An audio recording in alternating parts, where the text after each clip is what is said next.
The story begins in 1987, with Rohan and Aisha, who had moved to Shimla, a small town in Himachal Pradesh. Both were teachers, and they had rented an old British-era cottage. At first, everything was fine, but the wooden attic room at the very top of the house was always locked from the inside. The owner had clearly warned them, "Don't open that room.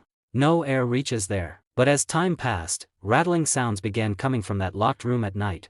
One night at 2 a.m., Aisha felt like someone was walking upstairs. She woke Rohan. Both took a torch and went up, and as they reached the attic door, the door slowly opened on its own. Inside was only an old wooden chair. And on the wall, written with charcoal, was a name, ANAYA. Rohan thought it must have been written by a previous tenant.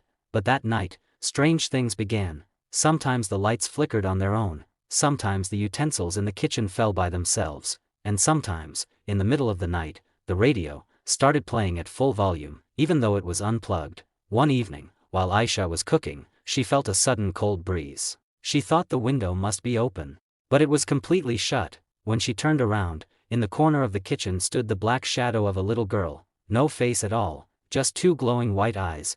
The shadow slowly lifted into the air, and slid into the wall, disappearing. Now Rohan and Aisha were truly scared, but the real nightmare was yet to come. One night around 3 a.m., loud noises started coming from the attic, like someone was breaking wood. Terrified, Rohan rushed upstairs and opened the door. The chair was spinning in the middle of the room, in mid-air, and on the wall, a new name was written, Aisha. Rohan yelled and ran downstairs. Aisha was lying unconscious on the floor, deep blue marks covered her arms, as if someone had grabbed her violently and dragged her. They called priests. Blessing rituals were performed. For a few days, everything went silent.